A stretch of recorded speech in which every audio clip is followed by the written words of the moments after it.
Hello, നമുക്കിന്ന് ചോറിൻ്റെയൊക്കെ കൂടെ കഴിക്കാനായിട്ട് വളരെ ടേസ്റ്റി ആയിട്ടുള്ളൊരു തക്കാളി മോരുകറി തയ്യാറാക്കിയെടുക്കാം. അപ്പോൾ ഞാനിവിടെ ഒരു ചട്ടിയിലേക്ക് 2 തക്കാളി ഇതുപോലെ ചെറുതായിട്ട് അരിഞ്ഞ് ചേർക്കുന്നുണ്ട്. 2 പച്ചമുളകും കൂടി ഇതുപോലെ ഒന്ന് മുറിച്ച് ചേർത്ത് കൊടുക്കാം. ഇനി ഇതിലേക്ക് പാകത്തിന് ഉപ്പും 1/4 ടീസ്പൂൺ അളവിൽ മഞ്ഞൾപ്പൊടിയും കൂടി ചേർത്ത് കൊടുക്കാം. ഇനി ഇത് നമുക്ക് നന്നായിട്ടൊന്ന് വേവിച്ചെടുക്കണം. അപ്പോൾ കുറച്ച് വെള്ളം കൂടെ ഒഴിച്ചിട്ട് അടച്ച് വെച്ച് നന്നായിട്ടൊന്ന് വേവിച്ചെടുക്കാം. ഇത് വെന്ത് വരുന്ന നേരം കൊണ്ട് നമുക്ക് ഇതിനുള്ള അരപ്പ് തയ്യാറാക്കിയെടുക്കാം. അപ്പോൾ മിക്സിയുടെ ജാറിലേക്ക് 1/2 കപ്പ് അളവിൽ ചെറിയ തേങ്ങ എടുത്തിട്ടുണ്ട്. അതിലേക്കൊരു 1/4 ടീസ്പൂൺ അളവിൽ ചെറിയ ജീരകം കൂടി ചേർത്ത് കൊടുക്കാം. കുറച്ച് വെള്ളവും കൂടി ഒഴിച്ചു കൊടുത്തിട്ട് ഇത് നമുക്ക് നന്നായിട്ടൊന്ന് അരച്ചെടുക്കാം. നമ്മുടെ തക്കാളി ഇപ്പോൾ നന്നായിട്ട് വേവായി വന്നിട്ടുണ്ട്. ഇതുപോലെ നന്നായിട്ട് വെന്ത് ഉടഞ്ഞു വരണം.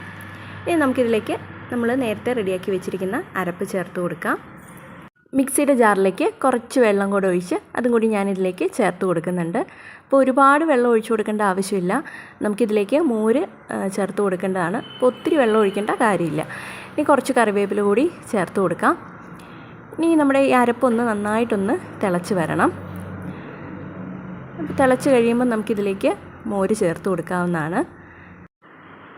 ഇപ്പോൾ നമ്മുടെ അരപ്പ് തിളച്ച് തുടങ്ങിയിട്ടുണ്ട്. ഇനി ഇതിലേക്ക് നമുക്ക് മോര് ചേർത്ത് കൊടുക്കാം. ഞാനിവിടെ 1 കപ്പ് മോരാണ് ചേർത്ത് കൊടുക്കുന്നത്.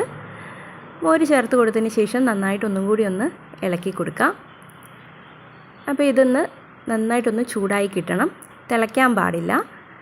അതിന് മുന്നേ നമ്മൾ ഉപ്പൊക്കെ കറക്റ്റ് ആണോ എന്നൊന്ന് നോക്കുക. അപ്പോൾ ഇതൊന്ന് ചൂടായി കഴിയുമ്പോഴേക്കും നമുക്ക് സ്റ്റൗ ഓഫ് ചെയ്യാം. ഇനി കടുക് വറുക്കാനായിട്ട് ഞാനിവിടെ ഒരു പാന് സ്റ്റൗവിലേക്ക് വെച്ചിട്ടുണ്ട്. അതിലേക്ക് 2 ടേബിൾ സ്പൂൺ അളവിൽ വെളിച്ചെണ്ണ ഒഴിച്ചു കൊടുത്തിട്ടുണ്ട്. നന്നായിട്ട് ചൂടായി കഴിയുമ്പോഴേക്കും 1/2 ടീസ്പൂൺ കടുക് ചേർത്ത് കൊടുക്കുക. 5-6 കുഞ്ഞുള്ളി ഇതുപോലെ ചെറുതായിട്ട് അരിഞ്ഞതും കൂടി ചേർത്ത് കൊടുത്തിട്ടുണ്ട്. ഇത് നന്നായിട്ടൊന്ന് മൂത്ത് വരണം. 2 വറ്റൽമുളകും കൂടി ഇതിലേക്ക് മുറിച്ചിട്ട് കൊടുക്കാം. നമുക്കിനി കറിയിലേക്ക് ഇത് ചേർത്ത് കൊടുക്കാം. അപ്പോൾ ഇത്രയേ ഉള്ളൂ, നമ്മുടെ തക്കാളി മോരുകറി തയ്യാറായിട്ടുണ്ട്. നല്ല ടേസ്റ്റി ആയിട്ടുള്ളൊരു മോരുകറിയാണ് കേട്ടോ. ചോറിൻ്റെ കൂടെയൊക്കെ കഴിക്കാനായിട്ട് നല്ല ടേസ്റ്റാണ്. അപ്പോൾ എല്ലാവരും ഒന്ന് ട്രൈ ചെയ്ത് നോക്കുക. ഇഷ്ടമായാൽ അഭിപ്രായമൊക്കെ അറിയിക്കുക കേട്ടോ.